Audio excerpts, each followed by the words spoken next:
Palabras de vida desde la misión. Homilías del Padre Christopher Hadley. Al comienzo de su vida pública, Jesús claramente marca las coordenadas que van a, para siempre, ordenar toda su vida apostólica, su relación con el Padre y su relación con los hombres, que en definitiva son las dos relaciones que establecemos nosotros por el bautismo. Dice en el Evangelio de San Marcos que en aquel tiempo, al salir Jesús de la sinagoga, fue con Santiago y Juan a casa de Simón y Andrés. La suegra de Simón estaba en cama con fiebre. Inmediatamente le hablaron de ella. Él se acercó, la cogió de la mano y la levantó. Se le pasó la fiebre y se puso a servirles. Al anochecer, cuando se puso el sol, le llevaron todos los enfermos y endemoniados. La población entera se agolpaba a la puerta. Curó a muchos enfermos de diversos males y expulsó muchos demonios. Y como los demonios lo conocían, no les permitía hablar. Se levantó de madrugada, cuando todavía era muy oscuro, se marchó a un lugar solitario y allí se puso a orar. Simón y sus compañeros fueron en su busca y al encontrarlo le dijeron: «Todo el mundo te busca». Él les responde: «Vamos a otra parte, a las aldeas cercanas, para predicar también allí, que para eso he salido». Así recorrió toda Galilea, predicando en sus sinagogas y expulsando los demonios. Mirad, este pasaje, estos 10 versículos, son una síntesis maravillosa de la vida y del apostolado de nuestro Señor Jesucristo, que tiene que ser el patrón de la vida de todos nosotros, incluso independientemente de nuestra vocación, casados, jóvenes, solteros, religiosas, en clausura, sacerdotes, obispos, da igual quién seamos en el cuerpo de la Iglesia. Fijaros que dice que Él va inmediatamente a donde le dicen que hay enfermos, es decir, hay como un magnetismo, un atractivo de Jesucristo hacia el mundo del dolor. El dolor en todos sus prismas, en todos sus coloridos, en todas sus facetas, en todas sus múltiples expresiones y posibilidades. Hay dolores del cuerpo, hay dolores del alma, hay dolores de la mente, hay dolores del corazón. Hay tantos sufrimientos diferentes. ¿Y quién no los ha sentido todos de una o de otra manera? Mirad, el sufrimiento es patrimonio de la humanidad. Y lo maravilloso es que Jesucristo instintivamente muestra un atractivo hacia el que sufre, y el que sufre siente un atractivo instintivo, es como si se sintiera apoderado, se sintiera con unos derechos especiales. Tengo derechos sobre Cristo precisamente porque estoy sufriendo. Es decir, el sufrimiento es mi tarjeta de invitación para acercarme a Cristo. Es lo que me da ciudadanía en el reino, en esta iglesia que nace. Dice, Él se acercó, cogió de la mano a la suegra de Pedro y la levantó. Y además es alguien que hace algo, que frente al sufrimiento no se lamenta, no se echa las manos a la cabeza, no dice, Dios mío, ¿qué voy a hacer? No, los cura, hace algo.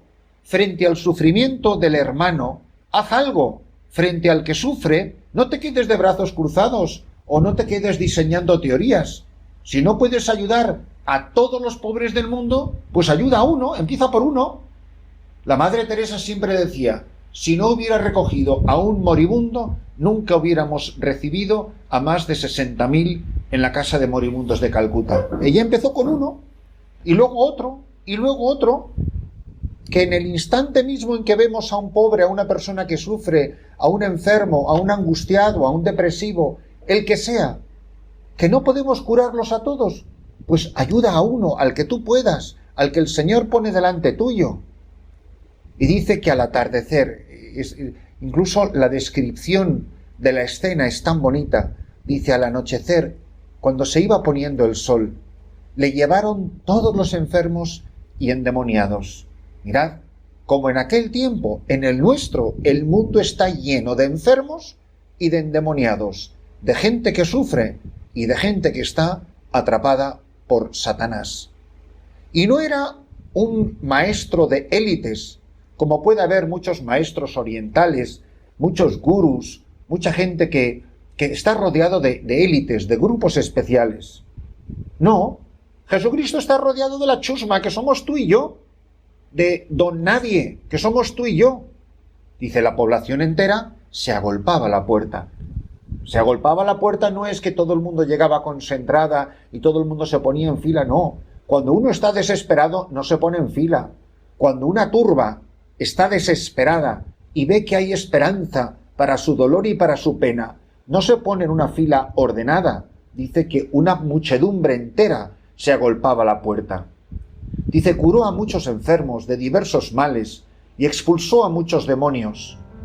Primero decía, le llevaron todos los enfermos y los demonios. Luego dice, curó a muchos enfermos de diversos males y expulsó muchos demonios. Y como los demonios lo conocían, no les permitía hablar. Y dice punto y aparte. Dice, se levantó de madrugada. Fijaros que nos ha hecho el retrato de una vida apostólica apasionante. Los enfermos, los endemoniados, la predicación en la sinagoga, la predicación del reino, la llamada a la conversión, punto y aparte. Y está rodeado de gente, perdonad que insista en este detalle, es el hombre de las masas, el hombre para los demás, el hombre de las multitudes, el hombre que se ha convertido en pan tierno y partido del que todo el mundo come. Parece que lo van a espachurrar, que lo van a estrujar. Pero de repente, dice, se levantó de madrugada, cuando todavía era muy oscuro, se marchó a un lugar solitario y allí se puso a orar. Fijaros qué maravilla. De esa muchedumbre, de esa polvareda, esa gente que se agolpaba a la puerta, esos que todo el mundo se le tiraba encima, que le iban a arrancar la túnica a jirones. En la noche la gente duerme, pero los contemplativos, los amantes, velan en la noche. Y dice, insiste en este detalle, se levantó de madrugada, cuando todavía era muy oscuro, quiere insistir en el aspecto de la noche, y se marchó a un lugar solitario. Mirad, yo no tengo mucha vida mística que digamos, pero sí os puedo decir que quien no ha experimentado el deseo de soledad no tiene ni idea, no sabe ni palote, no sabe ni el comienzo del ABC de la vida espiritual.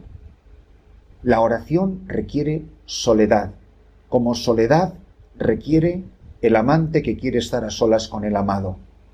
El enamorado necesita necesariamente estar a solas con su amada, amado en el amado transformada, en la noche. La noche es la hora de la intimidad, la hora del encuentro con Dios, la hora de la soledad sonora de la que habla San Juan de la Cruz en el cántico espiritual. Yo os animo a que os preguntéis, ¿cómo es posible que Jesucristo pueda llevar una vida apostólica tan intensa? Porque lleva una vida tan intensa de soledad y de oración. Yo os animo a que busquéis momentos de soledad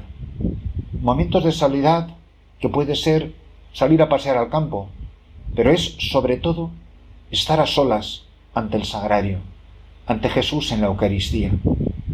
Pero qué bonitos son esos ratos de a solas con Jesucristo. Don José Rivera tiene unos párrafos memorables sobre esto. Él siempre decía, para los hombres los días y para Dios las noches. Y por eso él se pasaba las noches en vigilia y entregado a la dirección espiritual, a los gitanos, a las clases de teología en el seminario, a la dirección espiritual, a predicación de ejercicios, a una vida apostólica de una intensidad que solamente verla era agotadora.